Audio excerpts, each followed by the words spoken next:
2025 continues to prove to be a massive year for Fortnite Mobile as a platform, as just a few days ago, Tim Sweeney announced that Epic Games have finally beat Google in their massive Epic Games versus Google lawsuit. If you didn't know, alongside the very infamous Epic Games and Apple lawsuit, Google and the Google Play Store was also suing Epic Games for the same thing. But because you've been able to download Fortnite Mobile on Android this entire time, it wasn't nearly as talked about. But this marks a second massive legal battle win for Epic Games in just a short few months. Obviously, with the first dub coming back a few months ago in May, when Epic Games pretty much took a total victory over Apple, allowing Fortnite Mobile to get back on the iOS App Store inside the United States. And now with Epic Games beating Google, this is just even better news for the Fortnite community as a whole, and more particularly the Fortnite player base. And so today we're going to be going over what does this actually mean for Fortnite Mobile as a platform? Where does Fortnite Mobile stand right now, as we can use some of the current player counts and data we have to assume what this unban might mean for the game, and lastly, what lies in store for the future of Fortnite Mobile. Now, there's a pretty good chance that you were well aware of the Epic Games and iOS lawsuit that took place in a very public manner over the last few years, with it recently resolving in May, where Epic Games finally, the judge decided, you guys get the victory royale, Apple takes the L, and because of that, Epic Games was able to put Fortnite back on the iOS App Store inside of the United States. On top of that, the game has been available via sideloading in the European Union, and so Epic Games' two biggest regions for player counts can now natively download the game on iOS. But the Epic Games and Google lawsuit is almost entirely different, although it is based on the same principle that years and years ago, at this point, like 5 years ago, when Epic Games originally broke the terms and conditions of both the iOS and the Google Play Store, when Google sued Epic Games like the day after Apple did, they also took down Fortnite on the Google Play Store,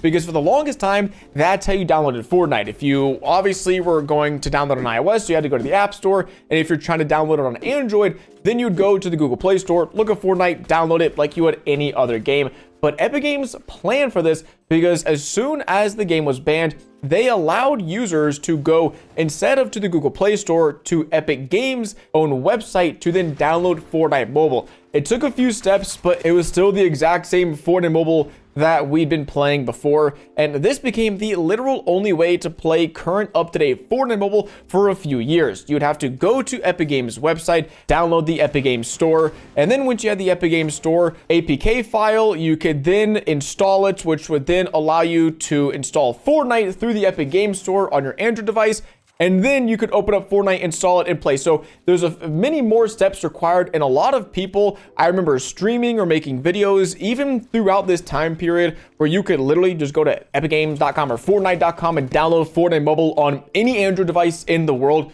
Millions of people didn't even know you could do this. So I think Epic Games didn't do the best job of like announcing this and educating people that yes, you can still play Fortnite Mobile, obviously because the game's banned on iOS, and we all know they kind of just stopped updates and optimizations for Fortnite Mobile during that period of time. But with this new victory, pretty much the same thing gets to happen with Fortnite on the iOS App Store. But now with this new recent victory over Google by Epic Games, what does this change for Android players? Well, Tim Sweeney announced that soon, we don't really have a date, but soon users should be able to go to the Google Play Store and download the Epic Games Store, which is actually pretty massive, because downloading another alternative app store through the Google Play Store, I don't know if it's possible right now, but at least on this scale, Epic Games is one of the world's biggest game publishers. So being able to go to Google Play Store, like one of the largest distributors of apps in the world, and then download Fortnite through that, it basically just removes the hurdle of having to first go to Fortnite's own website, then download the Epic Games Store,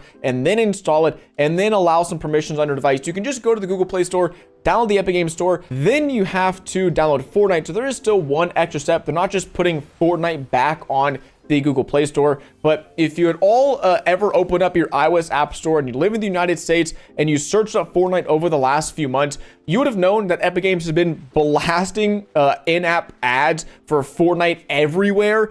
So I'm assuming that's going to be the same thing, where if someone searches up Fortnite on the Google Play Store or on an Android device, then even if it didn't show up as Fortnite, it'll still show iOS Epic Games, I'm sure they're going to do a bunch of ads and targeting and whatnot. And basically, if someone searches up Fortnite on the Google Play Store, they're going to find the Epic Games Store and be good to go. So I don't know if it's going to lead to a massive increase in players, but it's definitely not going to hurt the player count in long term. Having more native access to download and play Fortnite Mobile is only going to help more people get back on the platform. So that's a pretty huge victory. I mean, having 2 massive wins in the short time frame of just a few months is awesome, but what does that actually mean for the game? But have these victories in court translated to victories for the Fortnite Mobile community? As back in 2024, for the first time, you were able to natively download Fortnite Mobile through the iOS app ecosystem. It did require some side loading, again, of the Epic Games Store to get Fortnite, but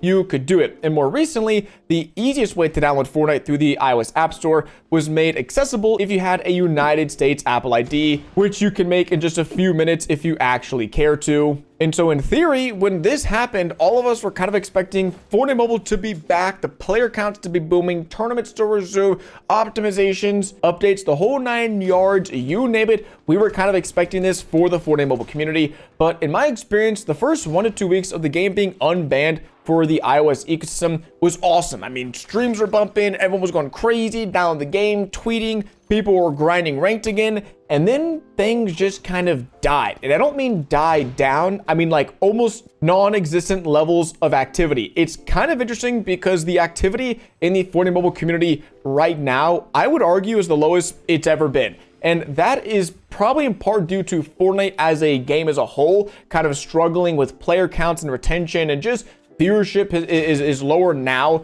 than I can ever remember it being. So that doesn't help. But with this platform having been gone for years, and the moment we'd all waited for finally came, it didn't really seem to stick for that long. Now, I mainly suspect this because of 2 main things. The first being performance and optimization. I mean, the last core memories I had of playing Fortnite Mobile on iOS was back in 2020 on a 2018 iPad Pro, getting like rock solid 120 FPS. And this isn't like just me remembering it having 120 FPS and actually kind of sucked. I was able to go back and find footage recently of me in creative and me in tournaments right before the game was banned, and the frame count was just steady at 120. Fast forward to a few months ago where the game was unbanned. I myself, like many of you all, downloaded the game only to be met with really bad optimization. We're talking like it gets 120 FPS on good devices, but its frame drops are crazy. It's lagging.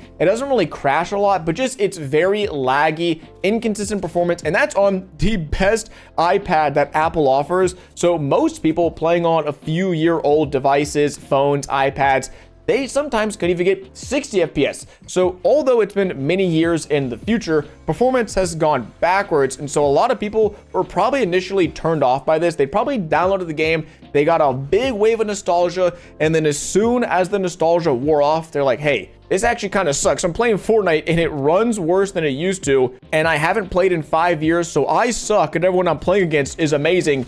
I'm just going to quit the game. So I think the launch wasn't ideal. And to prove this and back this up, there's recently been a platform that was launched that using the Fortnite API and data, we can actually see the specific number of players on each platform, not for just the general game and the general player base, but for tournaments, which still can lend a big insight into what percentage of the player base is iOS, Android, and mobile in general. If we take a look of some screenshots that Percept sent recently, we can see that just about a week ago, on July 24th, the Fantastic Four Cup North American, by the way, this is not like a Brazil server, this is North American Central, this is the region which iOS is natively downloadable. Anyone living in the US can type up Fortnite, download it, and play on this cup. If we take a look at the player-based statistics, only 1.4% were iOS players, 1% were Android, and Switch, I don't even know what happened, 0.4%. I mean, I know the news, well, that's Switch too.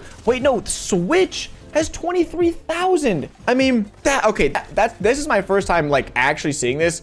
That's crazy. The Switch ecosystem has 25,000 total players.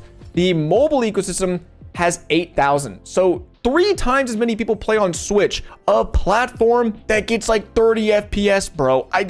That actually hurts my brain a little worse. So you can see that this isn't, something's going on here. Like, we shouldn't have only 2.4% of all players in the North American region playing on mobile. I know this is a competitive tournament and not all mobile players are competitive players. I completely understand that. But this, again, Switch is probably the most casual platform of them all. So Switch having a 2 or 6% representation in this player count is mind-blowing. Of course, PlayStation coming in with like 40% total, Windows 25%, Xbox like 20%, 25% as well. But mobile with 2.4% is just, that can't be good. Now that was a North American Cup, but what about a European Cup? This screenshot is a little bit older, the Squid Grounds Cup, which again, I mean, these are pretty casual tournaments. Like, these are not FNCS tournaments. These are like skin cups you're playing because you just want something for free and you're not like trying to show your competitive nature. Looking at these statistics, it's even worse, but it's also interesting because in the European region, 1% of players are Android, whereas 0.6% are iOS. So now we've got a 1.6% representation. This was a month ago, to be fair, and I guess in North America, and we have an extra 1% market share of the player base, but just 1.6% of players were mobile. That's not good. We don't have the data from back in the day, but I could have sworn we were at least showing like 5% of all players, probably close to like 10% for most platform cash cups and like in general most tournaments. And so this was about a month after the unban, 1.6%. The NA Central Cup, that was about 2.6% again, or 2.4%, 2 months after the unbanned. So I guess in 3 months, we might be at 3% total player base, but it's safe to say that just because the game was unbanned, that didn't save anything. I think there are some much deeper underlying problems with Fortnite Mobile that need to be fixed first before we can even consider the community growing and getting back to what it used to be. Because I think that was my idea, was all we had to do was get the game unbanned and we're back. You know, obviously we're going to lose some people along the way. Not everyone's going to return, but we're hopefully going to get some new people. That doesn't seem to have been the case at all. And so what lies in future for Fortnite Mobile? Because right now, being honest, being objective, things are looking pretty bleak. This is incredibly low player counts, lower than the Switch. And hey, I love my Nintendo homies. I got nothing against you. But a Switch having a triple the amount of players for a competitive tournament is kind of nuts. And so like, what do we do from here? Like, what needs to be done to get Fortnite Mobile back on track? Well, first things first, Epic Games needs to continue to prioritize mobile. I know it makes no sense to say prioritize mobile when they're making up the smallest percent of players by far, but that's not going to magically change if Epic Games continues to do over the last few years what they've been doing, which is kind of just forget mobile exists. And 100% to be fair, that doesn't apply for the last 3 months. Epic Games has been putting more effort into the mobile community and the mobile platform in the last few months than they have in the last few years combined. But what I'm saying is that effort needs to be continued and probably doubled down on if Fortnite Mobile wants to see any sort of growth in player count and player base over the next few months. The Blitz mode is awesome, and while I personally am not a fan of it, it is great for mobile. I mean, it's a 5-minute mode, it's action-packed, it's fast-paced. Again, it's not my ideal mode, but for a mobile platform, it's pretty fantastic. Apparently, Epic Games has also been supposedly testing mobile-only lobbies in certain regions. I don't have any hard proof, but many people have claimed that depending on the map you queue into and in the region you're in, you'll only match with other mobile players. So Epic Games might be doing some secret behind-the-scenes tests to see if playing in mobile-exclusive lobbies leads to a higher play time, a higher retention. I'm not sure, just throwing it out there. But really, for me, mobile development just needs to be prioritized. And that comes in many forms. Optimization and performance is key if you want to grow the iOS player base, because we just recently saw with Android that 120 FPS was unlocked for the first time ever, and people are loving it, myself included. It's phenomenal. It's a better experience right now on a $600 Android tablet than it is on a $1,500 iOS tablet,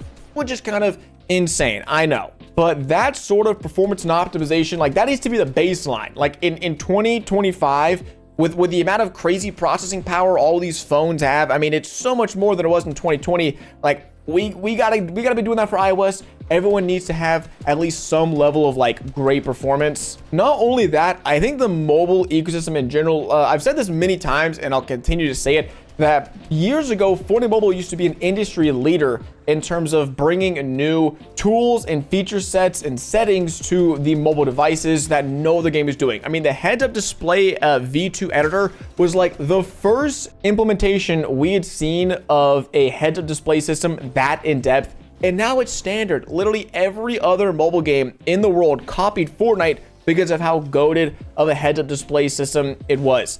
The ability to change graphics and frame rates and settings wasn't super commonplace back then, but now every mobile game gives gamers the customization and the options for them to truly play the game that best suits them. But we really haven't seen any new performance or optimizations in the way of settings or adjustments, and not to mention ongoing bugs like the heads-up display performance bug that the team has known about for close to a year, and we have no updates on when we might be able to not have to worry about that anymore. There's just a lot of like quality of life improvements that hopefully we should be seeing. But again, the game has been unbanned for about 2.5 months, and there's been no iOS optimization in sight. I'm hoping that now with this lawsuit and mobile again having a stronger foothold, or Epic Games having a stronger foothold in the mobile ecosystem, that maybe we can start to see some more performance and updates. But that was my theory, you know, back when the game came out. I was like, guys, just give it a few weeks, give it maybe a month, and Fortnite Mobile will be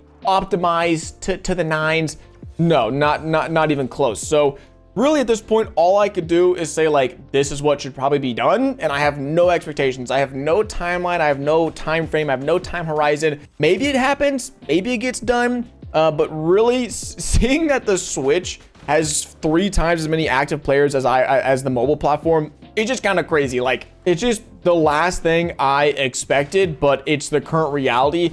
And again, things aren't going to improve unless a lot of effort is put in by the Epic Games team. So they have my full support, and I love the recent Android 120 FPS update, but I still feel like the game is so far behind other industry leading titles like Call of Duty Mobile, PUBG Mobile, and just the big household names. So I hope you all enjoyed today's video. As always, I would love to know your thoughts down below in the comment section. Are you still playing Fortnite Mobile? Are you still gaming it? Have you taken a break? Have you quit forever? Are you going to come back? Just let me know what you're doing down below in the comments. But as always, thank you guys so much for watching. It's been your boy, DuckyTheGamer. Catch you guys in the next one. Deuces.